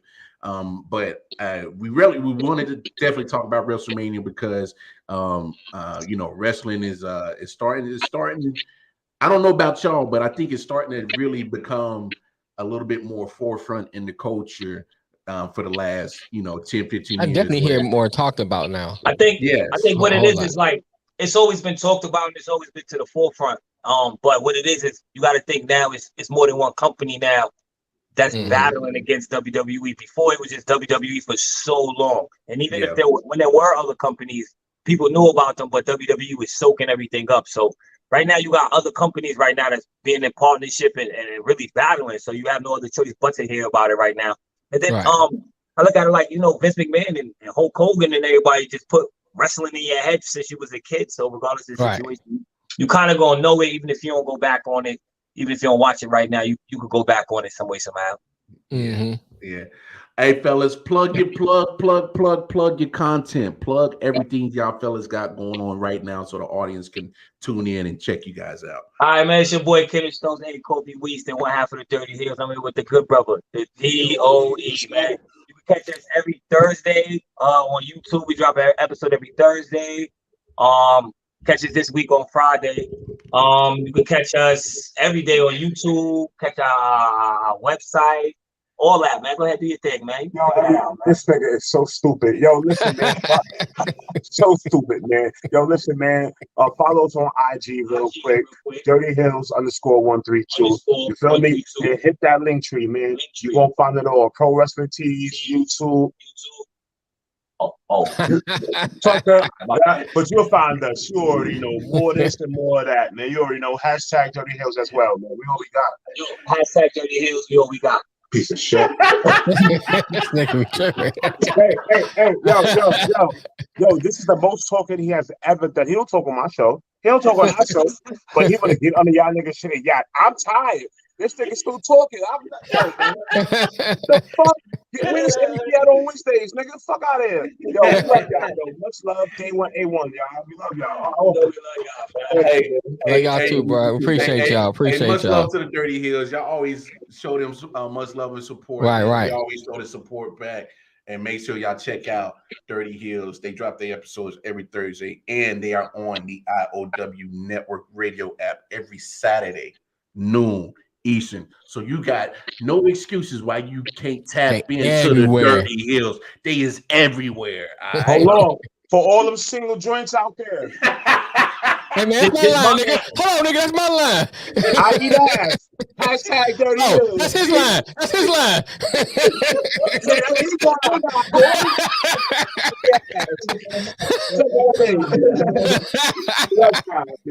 All right, Dirty Hills. Much love to y'all fellas, man. Y'all be good, man. All right, man. And shout out again to the Dirty Hills, man. Right. Always a fun time when we hop on with them on I.O.W. Man, they are a hoot. They are an absolute hoot. All right, let's move on to some a little bit of March Madness right now, man. It's a lot. Along with WrestleMania this weekend, there will be a Final Four. Right. You got Villanova versus Kansas, which is going to be a good matchup. Right. You also got Duke versus Carolina. The Tobacco Road rivalry. Tobacco Road. Hey, this is the first time that I think that they're matching up to have to go through each other to get to a national championship. I like it. I got a question for you though. What's up? So which is a better storyline? Coach K ended his career on winning the whole thing, or Hubert Davis, first year coach, coming in, taking over from Roy Williams, and he going all the way? Well, obviously, media-wise, they're going to focus more on Coach K. Right. He's. I'm talking about for you. What do you think is the better story? Yeah. Now I'm gonna get there. Oh, okay. You going around the back and coming back around again? Yeah. Got you. I got it. Trying to hit it from the back. I don't know what that be like. So, trying to see what that be like. With Coach K, obviously his historic career as a coach. Right. Media is going to go all over that. They're going to follow that. They're going to beat that dead horse till it's Ryan. Right. Till it's past dead, and then beat it some more. Hall of Fame coach, we know that. We get all that. Mm-hmm. But I'm more impressed. To me, the better story is Hubert Davis. Right. Okay. You take over a historic program. Mm-hmm. You're following in the steps of a historic coach. Mm-hmm. And two historic coaches, really. Yeah, because you're talking about Roy Williams and Dean Smith. Yeah, and Dean Smith, his legacy ain't going nowhere. And Roy Williams' legacy at Carolina is going nowhere. So you got double shoes you gotta make up for. Yeah, Ryan. We already talked about Tyreek, but go ahead. Yeah. You about a week too late, Ryan. I guess you should have on lockdown, man. You always stay in jail, don't you? Stay in jail, Ryan. Shout out to Ryan. Hey, man, I know because I know when you get missing and get in jail because we don't see your name. You're like, damn, what the hell, Ryan? Why some of these different name pop up like, oh, that must be Ryan. That Ryan? Yeah, but no. I'm just more impressed with Hubert Davis because he had so much negativity or negative feelings thrown towards his way anyway. Because they're like, oh man, there's no way you're going to be able to, come behind D. Smith and Roy Williams and do anything with the historic basketball program of Blue Blood. There's no way. Oh, you don't have the top recruiting class. Oh, you definitely have no chance now. You know what I'm saying? And so it's like Hubert Davis was like, bro, I've been here. I've been in competitive atmospheres where you have to fight for your spot. And I know the game of basketball. It's not like I don't know it. Right. Hello, I know how to play it. I made it to the league. I know a little something about basketball. So don't. Right. So I think with him just taking what his knowledge of basketball is and what he knows about the game and help mold a team that a lot of people really didn't have going for it. I mean, if you ask anybody right now, if they said Carolina was going to be in the Final Four right now, I'm willing to pay $1 million that I don't have. That a lot of people would say, "Hey man, you crazy? They ain't made it to the Final Four, dog. They ain't making it to no Final Four." And yet here they are. I love Hubert Davis' story a lot more. Yeah, I was kind of torn between the two. I think I might lean more towards what you were saying because you look at the Duke season. As part of the season is kind of like falling off a little bit, and people starting to question. They got those rookies over there, and that, but they still look like they look as great as Duke normally look. They still look like a Duke team throughout the year, and when they start getting to the tournament. Now, the loss to North Carolina start raising questions too. Like, oh well, this gonna be, they're limping into the tournament, and then they went to the ACC tournament and won that. So it's kind of like, I don't see as much adversity as you look at Hubert Davis' side. You look at Hubert Davis' side, like you said, you follow North Carolina went from Dean Smith to Roy Williams to him. So you already got two people. I mean, they have some scrubs between Dean Smith and Roy Williams. But I get what you mean, though. Can you call their name? You know what I'm saying? I mean, Matt Doherty was one of them. Like I said, can you call his name? There was a couple. Matt Doherty don't even count. He wasn't there that long. Hey, well, he didn't pretty much right. He wasn't a good basketball player that long. Hello, coach. You got to go. Right. But anyway, I think with him, because then Carolina was losing a lot of games in the regular season, and it was looking like they were gonna make a tournament, or if they do, they're gonna limp all the way in and get out the first couple of games. Then you look at how they made it, and now they're in the Final Four. That's got to be a better story to me. Yeah. And I'm not even a Duke fan, but I'm taking that hat off and putting them, juxtapose them, and just looking at both of their seasons. If you're looking at, putting a pretty bow on Coach K's career, yeah, that'd be a good story. But Hubert Davis' story has got to be better because everybody was counting him out. Unless you was a true UNC fan, everybody's counting Carolina out. Oh, yeah. Nobody was looking at Carolina. I mean, you look at all the shows and everything. Let's talk about Carolina. Hey, not even mention this, Mel. When Duke went into Chapel Hill and beat the dog piss out, they beat them down. They beat the dog piss out of them. Right. So it was like 30 points, wasn't it? It was definitely double digits. I can't remember the exact score off the top of my head, but they beat them down. And you're talking about a lot of people were ready to be like, this rivalry ain't looking so rivalry-ish right now. Looking kind of suspect. Yeah, and I saw an interview with Hubert Davis the other day. He said, we took that shit personal. They came in our house and they beat the piss out of us. And instead of moping about it, we went and pissed on a little last game for Coach K and Cameron Indoors parade. We pissed on him. And he was proud of that. He was happy about that. And when I saw that, I'm like, oh, this means something to them. Right. And you know, when it comes to physical sports, physicality is part of the game. Right. But so is mental. Mental plays a great part of the game. And if you go into a game with a mentality like, yo, man, yeah, I agree with you, man. These dudes came in our house and beat the piss out of us. Let's piss on this whole media parade that they got going on with Coach K today. And they did it.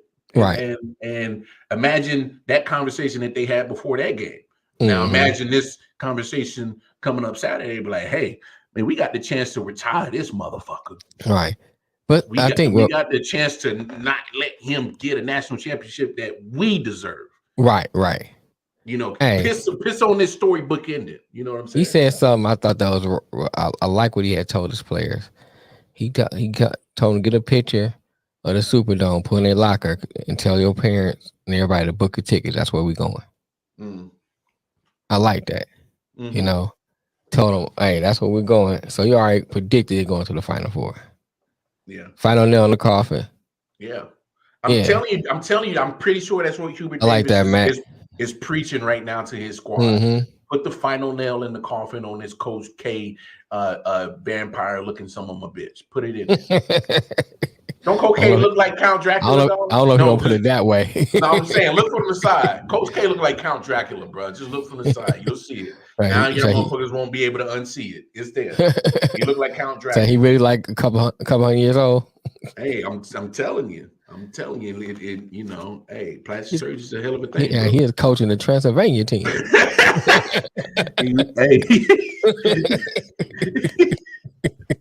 He was coaching at Transylvania Gargoyles. Bro. Right. Coach K been around for a long time, bro. I'm telling you. Hey, y'all gonna start looking at this picture. You be like, damn, Marvel's right. That motherfucker do look like Count Dracula. He should be on a box of cereal. One national championships. I got two championships.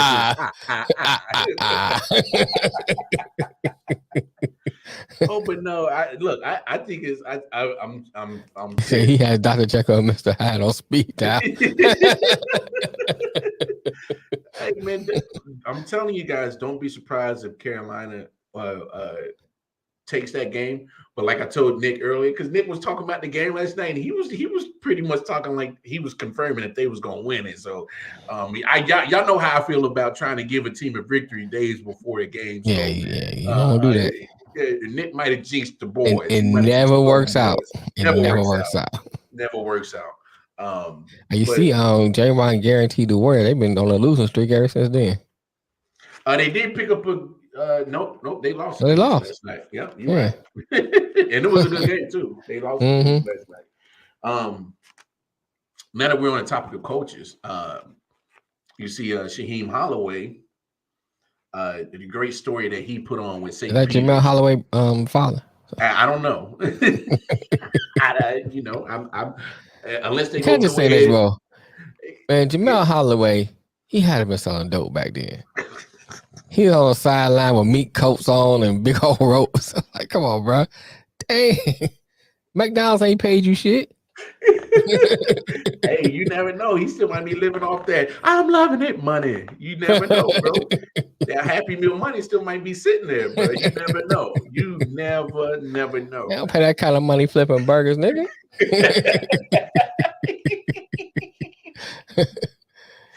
I mean, but yeah, go ahead, man. What you saying? No. Look, I'll say this about Shaheem Holloway and St. Peter's. Great story that was. Oh yeah. Pretty much a little Jesuit school out in Jersey City. Pretty much doing, they made a lot of noise. They fucked up a lot of brackets this year. Let's call it a whole lot. Because they were 15 seed. Right. So they fucked up a lot of brackets by making it to the Elite Eight. So yeah, this is thrown in the wall. Oh man, somebody might have got caught a punch or two, a slap or two. Something. Look, so St. Peter's, what a great story that would. They did fuck up a lot of brackets for sure. So, but I'm looking at this story, and I got two things. Okay. I feel good for Shaheen Holloway because now he gets to show that he can coach on a bigger level in college basketball. And test his coaching skills. Right. He's getting an opportunity because let's say this: as bad as the minority hirings are in NFL, in college sports in general, it's terrible. It's even worse because you got over 200 plus colleges, and if you look at the percentage of minority hires, you're not high. All right, so I'm happy in that retrospect that Shaheen Holloway gets a major college chance opportunity. There was signs and whatnot all over Jersey and supported them. Oh yeah, I'm pretty sure they captured a lot of hearts over in the Jersey area. So I'm happy for Shaheen Holloway. He helps kind of balance. I mean, they're far from balanced, but try to help the numbers of coaches by minorities kind of go the other way. So I'm proud of that. But when you get these Cinderella schools in these tournaments and they go on a good run, I feel bad for those small schools because what the coach has done to build up that program to even get this spotlight in that moment, it means something. Yeah, you're going to get the exposure. Only problem is, here come the vultures. They better come get your coach, right? And it's going to put pretty much a blank check is coming, and they're not going to be able to match it because they don't have the funds, the resources to match it. And it's going to come down to the coach's decision. Do I continue to build a program and be comfortable with the money I'm getting, or do I actually get what most coaches presumably want is an opportunity on a bigger stage, and start there. So it's like I feel I'm happy that the coach that Shaheen Holloway is getting that opportunity. I'm proud of that, brother. I mean, I didn't know about no damn St. Peter's until the tournament. I'm like Googling where is that, and Nick will tell. I'm all like, who?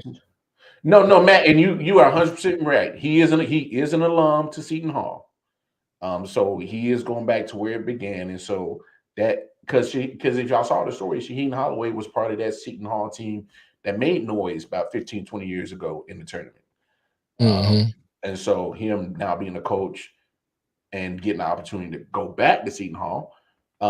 But there's going to be some pressure. There's going to be some a different type of pressure. Now, you're not at small St. Peter's no more. There's going to be a little bit more of a eyes and ears onto your program. There's going to be more cameras on your program. There's going to be more expectations and pressure on that now. But it's just something I thought about. Them small schools. Man, good luck keeping your coach after you go through a great run, because these big schools they're going to see it because they're seeing the same thing we are, and they're going to come knocking at your coach's door. How much is it going to take to bring you up to where we at? How much? Just tell us. They're skipping all the formalities. They're skipping how your mommy and them are doing. They're gonna meet the family later. They just want to see how much is it going to cost to get you up out of there. You know what I'm saying? They'll get to the being cordial and shit later, but they need to find out how much it's going to take to get you up out of there first. But you're right, though, my big schools coaches for. All right, I see what y'all saying. Yeah, I see what y'all saying. But here, I kind of look at it like this. And you are an unknown coach. You have to take jobs at these small schools. Obviously, yes. So you can kind of get your foot in the door and show what you can do. Not everybody knows somebody, yeah. Right. Now everybody knows somebody. So now you get in there, show what you can do. It opens the opportunity. So two things happens though. So you got to look at both sides. One thing, this coach gets his opportunity to go to a bigger school to further prove what he can do. And the second thing that happens, that school gets notoriety. Now other coaches will say, you know what? I wouldn't mind starting here because these people know who St. Peter's is. Mm-hmm. So if I can bring this team to the tournament, they'll see St. Peter's and see me. So it's helping out both sides if you're looking from that standpoint.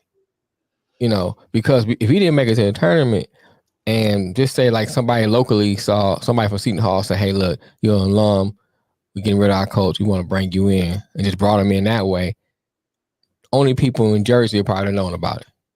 Because both schools are in Jersey. Yeah. You know what I'm saying? So only people in Jersey would have known about it. No one else would have known about it. Mm-hmm. So yeah, Shaheem might still get his recognition because he's at a bigger school, but no one still outside of Jersey knows about St. Peter's. Mm-hmm. So now he still gets what he wants, and now people know about St. Peter's. So I think it kind of helps both sides. We look at it from that standpoint. Yeah, there's a downside to it because you get the players who get attached to hold on a second. Somebody just said, okay, you get players who get attached to that coach, and then he moves on.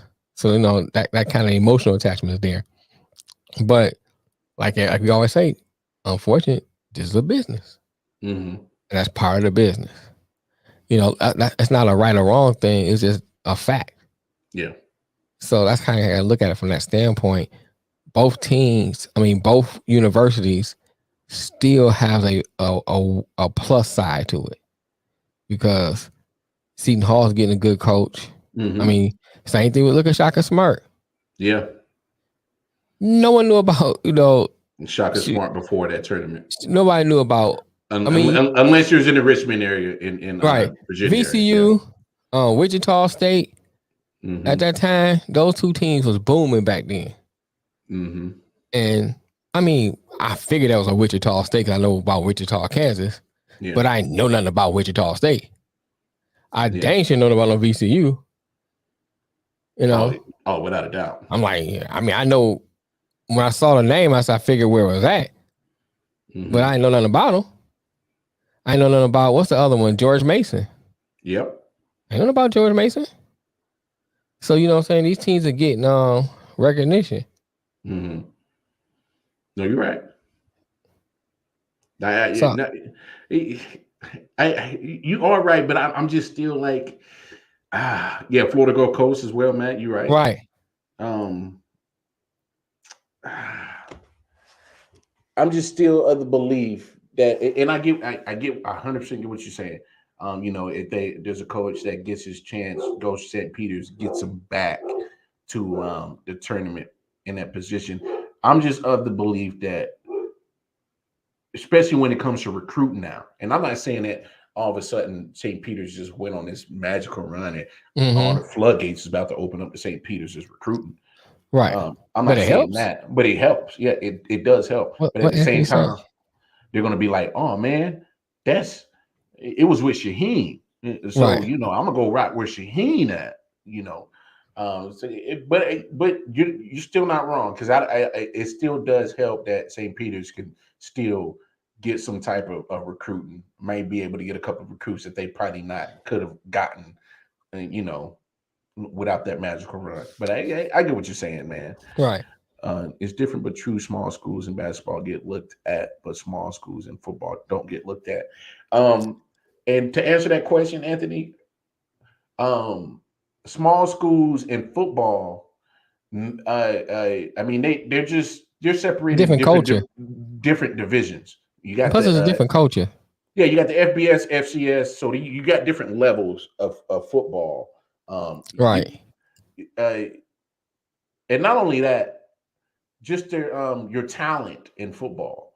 Mm-hmm. There's guys that won't have the grades to go to your Alabama or correct that, won't have the grades to go to like your Notre Dame or your Stanford, Michigan or Stanford, places like that. But their football programs are still on the same level as an Alabama, who you may not need a 3.5 to play. You might need a 2.5 to play. Mm-hmm. But Alabama, who's going to have the better recruits, will stump the shit out of a Notre Dame or Stanford. But there's players that may not have the grades for even Alabama, or they get in trouble they got the opportunity to go to a junior college football program or FCS football program, go to North Dakota State. Carson Wentz got drafted number 2 overall. He went to North Dakota State. Trey Lance, third overall, went to North Dakota State. So there's a benefit of just playing football and having talent can find you anywhere. It's not a lot of NBA players coming out of St. Peter's. You know, so I if you're looking at just individual wise, it's an advantage to playing football with these smaller schools, right? But if you're talking about team success wise, you could probably get more. I mean, you know, I don't think it really makes a difference. You just That's true, man. Have the right team around you. And here's the thing you got to look at too. With the basketball, the tournament levels the playing field, so to speak. Yeah, because you just got to be good for that day. Yeah, you just got to be good for that day, and you playing against everybody. Versus when football being divided up in the different ways it's divided up, even if you're North Dakota State who constantly wins in their division, in their conference and stuff, they're never playing Alabama. Never. And if they they get stomped. Well, I'm just saying, not even that. It's the fact you won't even get in that arena for people to see you nationally. You know what I'm saying? Yeah. So that's the huge difference between the two, and that's why basketball, you can get somebody like Shaheen who can take St. Peter somewhere and get a nod to go to a Seton Hall, and then vice versa with players and recruits will come to that school because they've seen that. Versus with football, because of the way it's divided and separated, it's a lot harder. Yeah. I mean, you know, people have been picked from, we can go with your Jerry Rice's, you know, the gap between the teeth got Strahan, you know, T.O., how they went to the small schools, to a certain degree. I guess you can say Randy Moss, because Marshall not as small as those schools are, but still not a big school. So, you know, you get those, but those are rarities more than they are normalities. Oh, yeah, look at you dropping a little. Think you dropping some knowledge, motherfucker. Think I'm getting a contact. Hey, you must be. The shit just must be going through the Wi-Fi or something, and it's coming through. But no, hey, I got it. Go ahead. No, go ahead. I got something else I wanted to talk about though. Yeah, go ahead, big homie. No, go ahead. So he said, "Hey, no, Michael Strahan in his gap too," and that's the first thing you notice, man. Yeah. So did you see the call between Lance and Rivers? Did you see that play? I saw it. I did see it. I think I got it. I'm gonna see if I can cue it up here. Let's watch it. Green. Skip pass in the corner. Rivers. That's off his leg. It's Pacers ball. No, okay. No.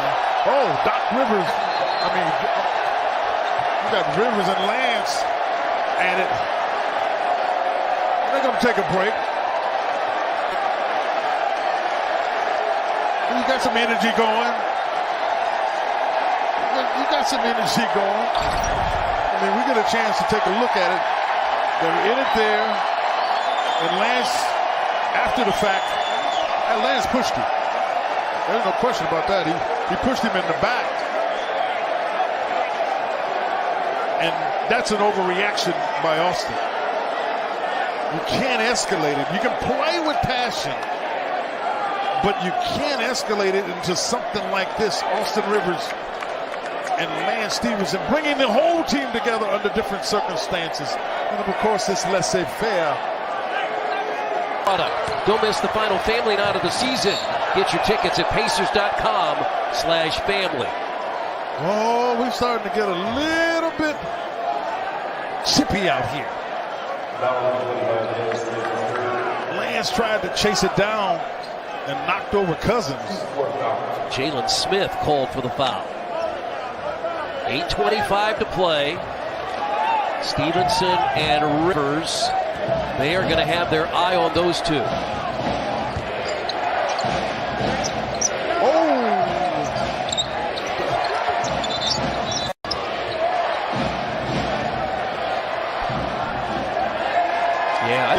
look at. They just threw Austin Rivers out of the game because he elbowed Lance in the face, and Lance was going to cheer. Now they got to get Austin away. Yeah, they got to get Austin away because when he elbowed him in the face, when he caught it at the top, I thought he hit him in the face. But I'm going to tell you what happened with Lance. Lance is so big and strong, he never reacted to it. And the officials were looking at it, and Tony Brothers saw it right here. This is the play right here. As soon as the ball gets across half court, you can see him. Oh, I take that back. That's guys, in all fairness, that's garbage. So here's the thing, man. Lance Stevenson is the quintessential throw the rock, hide your hand guy. He is, man. I mean, if you watch that clip and then you go back, it was like LeBron James, he was kissing him on his cheek and blowing kisses out of his ear. Yeah, stuff. He he's like that person that just look at that and that clip he showed. He raked my man across his face, which probably was an accident. That probably was an accident. But if you're playing, so if you playing, that already irritates you. Then he pushed him. So I mean, you can't escalate. I said, wait a minute, how is Rivers escalating that? He hit my man in the face. So you already kind of bothered by it. Then he pushed him. So yeah, your reaction is gonna push him back because you're like, all right, come on, man. And then they walking down the court. He in my man's face, kind of like got his head all over it, kind of like lightly headbutt him a little bit and kind of bumping him with his shoulder. So back in the day, you bump my shoulder, I mean, you want to fight. So come on, man. He know what he doing. He knows what he doing. Don't get me wrong. If it works, it's great game planning. Because you're getting people out their game. Getting out their mental game. I got their mental game, But at the same time, it's like these announcers, then the announcer, he's so strong that he basically said he's so strong he ate that. I was like, come on, man. If somebody elbow you, Alpha River ain't no big guy, he ain't no little guy either. He really elbow him. He ain't gonna just like eat it, blah. Oh, I don't know. You gonna feel it. You gonna feel that. You swinging around an elbow, you gonna feel that. That's how I be like, I don't like these announcers and all these people that be on that BS, man. Cause they just fraudulating shit. They be just dick riding people all the time. I can't stand that. For real. I'll say this. You're 100% right. He said Lance learned from LeBron.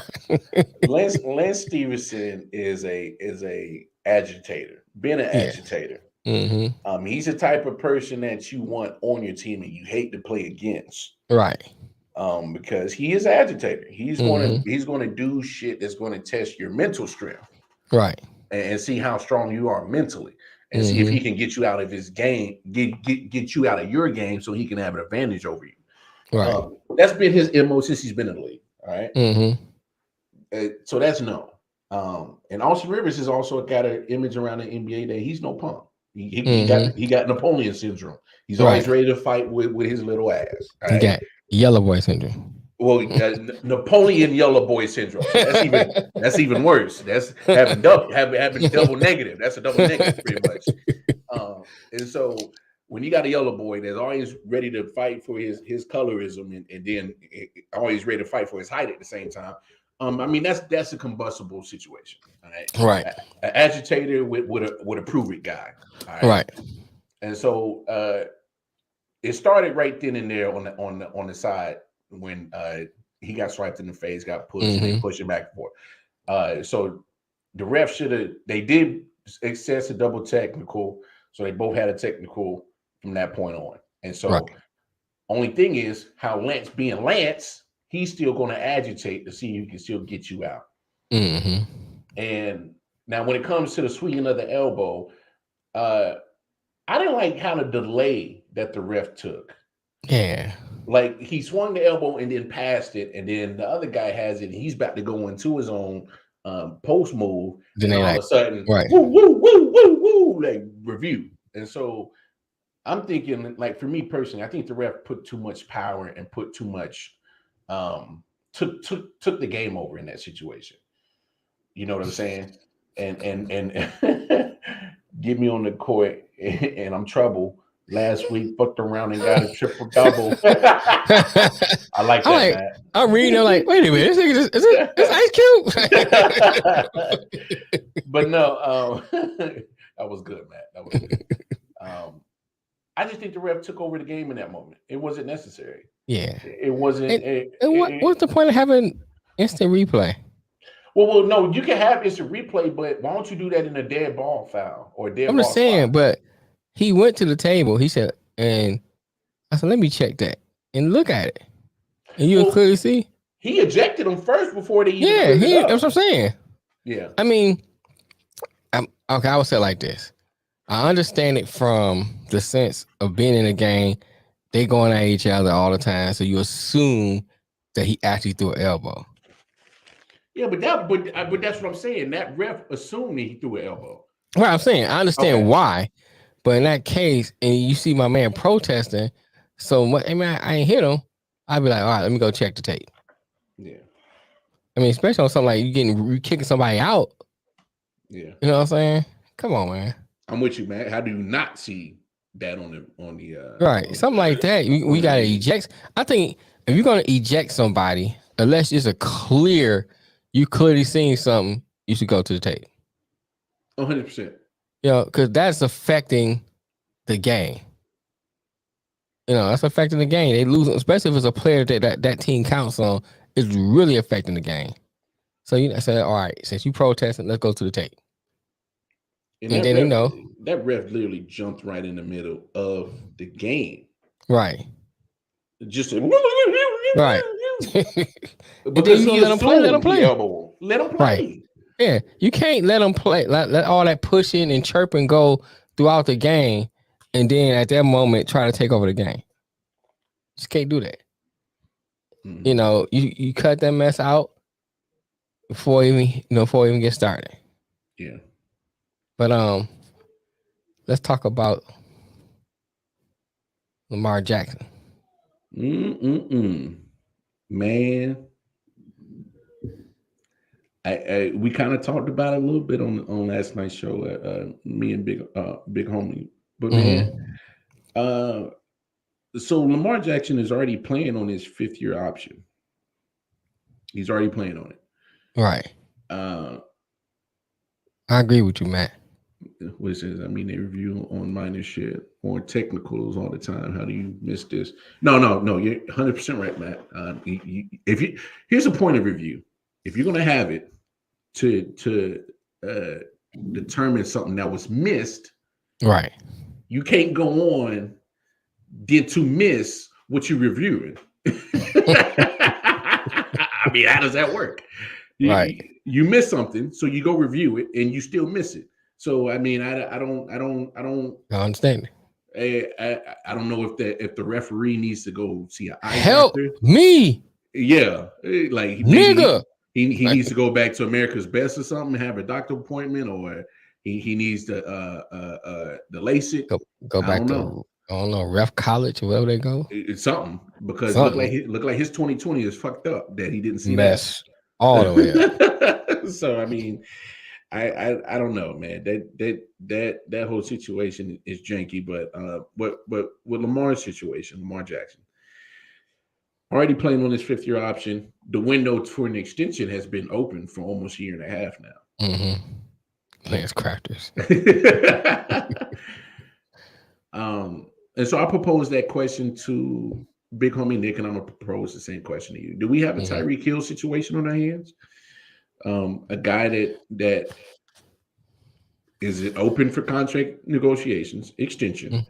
Mm-hmm. Nothing gets done. Maybe he sees his value at another point, and Baltimore sees his value somewhere else. But here's my biggest piece on why I think we might have a Tyreek Hill situation going on. Okay. So Tyreek Hill waited till Devontae Adams got his contract, and then based his contract on exactly what Devontae Adams got. Right. Now you see the only quarterback that's gotten an extension this year is Deshaun Watson. And everybody knows he had a 5-year, fully guaranteed $230 million contract. Right. And wasn't it the Ravens coach that said something about this? Or was it? No, well, no. I mean, it's just kind of looking. Well, the owner of the Ravens kind of said something about it because Yeah, the owners of the Ravens. That's what it was. Yeah, because they're looking at Deshaun Watson's contract. They're like, fuck, like, right. God damn, like. Not only did you reset the market value, you set a whole different type of precedent of fully guaranteed money. Right. And now you got to sit here and look at a contract extension with your star quarterback right now. Draft is coming up.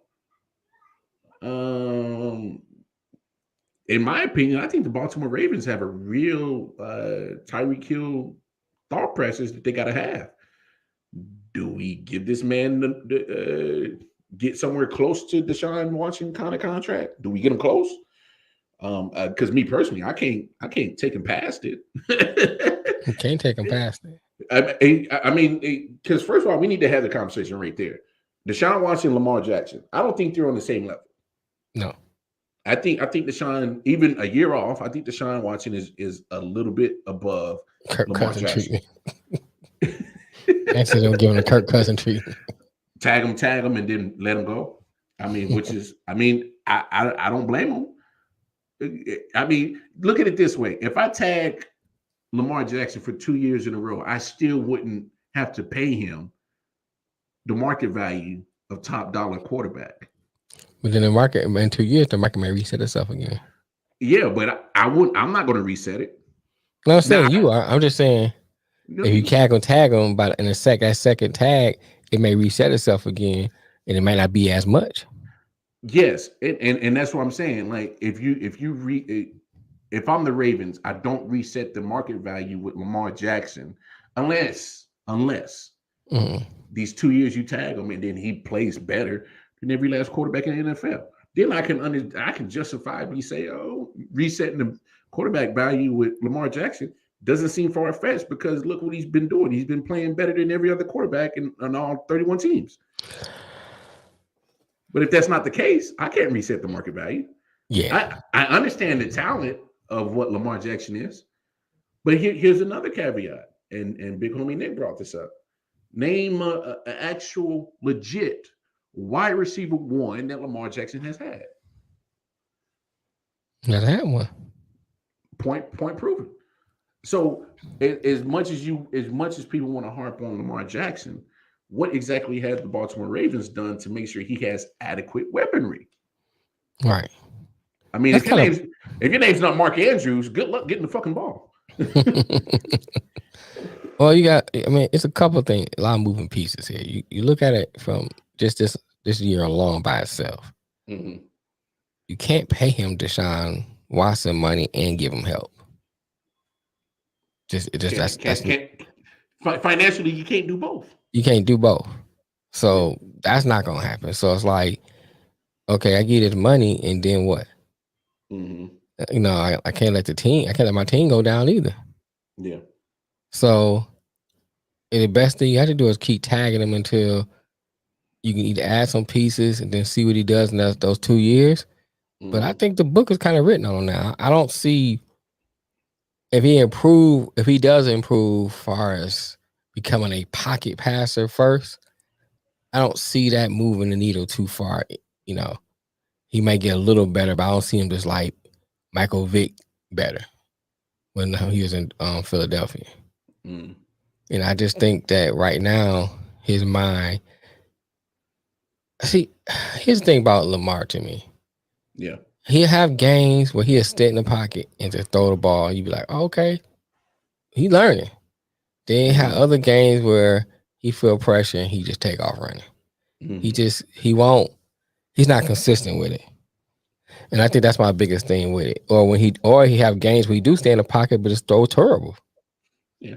Fair assessment. You're not wrong. So I think with him, he needs to learn how to be consistent. I mean, I think the talent is there.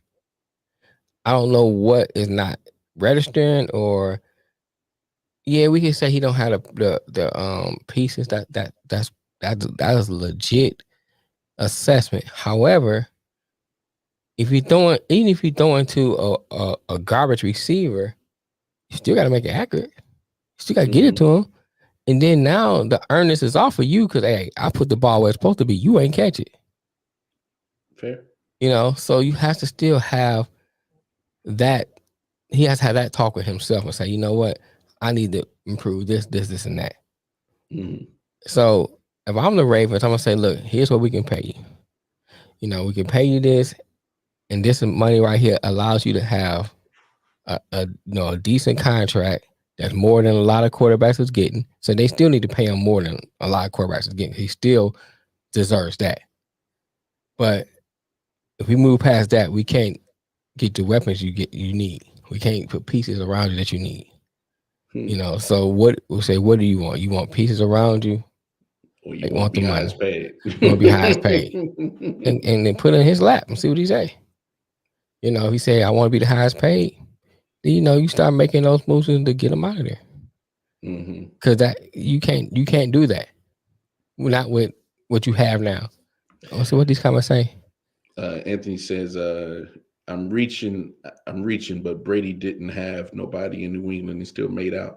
And I'll tell you this, and Brady, but you gotta look at that from a whole different. Go, I'll let you go ahead. Yeah, because Brady's been always, his situation is different. He got a supermodel wife at home that's making money than him, more money than him, and so his thing was, I don't need to make the most contract money that puts the team in a situation where we're not able to make certain moves. And that was later on in his Patriots career. At first, it was more about the actual scheme of what Belichick was doing. And it wasn't necessarily about the players, because we saw Belichick, he cut Lawyer Malloy, who at that point in time was one of the best safeties in the league, over money. Yeah. And it was always about the team and not being the highest paid at that point in time. It's about the team and not the individual. Yeah. And so if you were about getting your money in New England, you didn't stay long. You was lucky to get some few playoff runs, maybe sneak a Super Bowl ring out of there, but you weren't staying long. I think when you look at Brady, he was never the highest paid quarterback. No, well, I ain't talking about money. Let's talk about more of what he had and why he was successful. Great O-line. Great running backs. Great coach. You had good coaching staff. Great defense. And then they schemed it where they made up for their deficiencies. So, Julian Element is not the best receiver, but he was right for what they did. But he was right for that scheme that they had. Yeah. Gritty. He catch those slants, know how to break tackles. That's all they needed. Gronk. Well, I mean, just you can even simplify it a little bit more, man. Good, run the football, play smash mouth, win in the trenches. Yeah. It's you gotta look at when they had they weren't asking Tom to fucking fling the ball 40-50 times. But when they had Hernandez and Gronk, those were some talented tight ends. You know what I'm saying? So, regardless of what we knew Alex was about to do. Right. Outside of what he did, in his personal life, just talk about on the football field. Yeah. You had arguably two of the best in the league. At that point in time in the league, yes. Arguably. Yeah. You know what I'm saying? You can make that argument. Yeah, you can. I can't. Who else? What receivers did they have? I'm trying to think of that time. Man, they had some. I think they had Brandon Cooks for a minute. They had Cooks. Other than that, you just had. I'm talking about when Hernandez and Gronk was there. Yeah, Brandon Cooks was there for maybe a couple of years. But other than that, Wes Welker, Edelman. Right. So my point with New England is that Amendola, they had a total package. So even Amendola, he was right for that system. He was with the Rams. You ain't hear that much about him. He could cut the cup. Kirk Warner throw him a few passes here, but you ain't really hear about. You thought his career was over until he got to England. You know what I'm saying? I mean, Stafford helped him out a little bit with the Lions, but you ain't really hear that much about him after he left Los Angeles, or was it Los Angeles, or was it St. Louis at the time? I can't remember. They switched back and forth. They were in St. Louis at the time when he was around. Right. So I'm saying, it's the system, it's everything when it comes to New England. So you can't just pick out one thing. It's the total package of New England. That's what make Deion Branch. That's what I was trying to remember. Had Deion Branch. Deion Branch. And he was decent when he was decent when he went to Seattle. David Givens. Givens. Yeah. So they didn't have star receivers. They had good receivers in a great system. Yeah. That's it. Yeah, that's a huge difference. I mean, that makes a huge difference. And honestly, I hope Lamar gets his money, but I can't pay you Deshaun Watson money, bro. I can't. I can't see a lot of people paying these quarterbacks that kind of money right now. Well, there's not too many teams that can. I say this: if the Chiefs wanted to reset the market and gave that contract to Patrick Mahomes, I'd have been like, well, they got pieces in place. Yeah, I mean, they need some defensive pieces, but I'm saying offensive wise, they got those pieces. Yeah, I mean, Cleveland does too. I mean, you can. I'm saying that's why they can do it. It's not too many. I'm saying it's not too many teams that can do it. I got you. You know what I'm saying?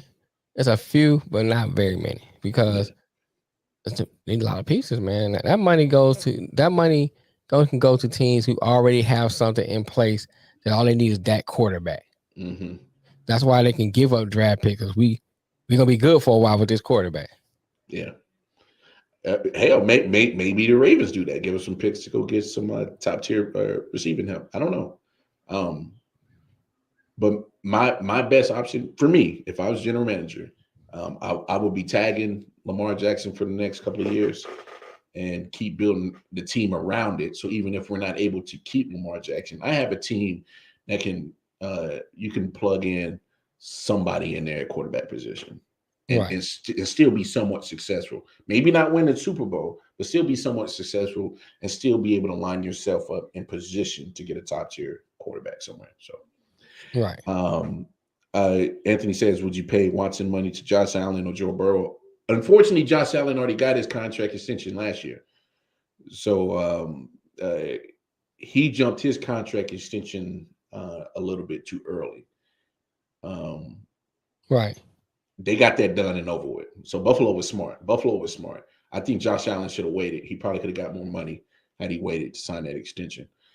Joe Burrow, he'll be eligible to get an extension next year, this same time next year, because he'll be going into his fourth year. He'll probably reset the market. If you just look at the trajectory that Joe Burrow is going on, he'll probably reset the market. I don't know. I don't know if Lamar gets paid long term soon. I don't know. I don't. Me personally, I don't think it happens. If his long term extension is probably going to come 2 years down the line, because people need to see him actually improve certain aspects of his passing. He needs at least win a dang on division. Well, now you had opportunity to win. Now that win is closing on you because now all the teams that was in your division has gotten better. Getting better. When you had the chance to win your division and be dominant division, should have put it down. Yeah, I hear you. Well, all right, folks, man, we ain't gonna take up too much of your time. We got a little 3 minutes of extra time. It's all good. It's because we was having just a good conversation about sports. Shout out to the big homie Nick Shine, had to step away, coach some basketball with the Utes. So we love the kids. So shout out to the kids. Yeah, shout out to big homie doing that. And of course, shout out again to the homies, Dirty Hills, the good brother Bo, Kofi Weaston. Shout out to them. Y'all make sure y'all go check them out. Their wrestling podcast every Saturday that they stream on the I.O.W network at noon Eastern. But they also drop new episodes every Thursday on the YouTube channel. So Dirty Hills, DIRTY. Heels, HEELZ, Dirty Heels. All right, y'all. On behalf of the big homie Detroit Mail, the man with the great master plan, and the wildcard Mar, it's I.O.W Sports, episode 142 in the books. Y'all come April 5th. Monday. I put the Cash App going across April 5th. The hat's coming. Oh, the Cash App for the hats. Oh, y'all see gonna love these hats. See the Cash App going across the bottom? Y'all gonna love these hats, y'all. Y'all want to get y'all Y'all I.O.W. gonna a love hat. these hats. Support. Get a hat from us. Cash Apples, we send you a hat. Yeah. Make sure y'all do that and give us a full address, and we'll make sure we ship them out to y'all. All right. Right.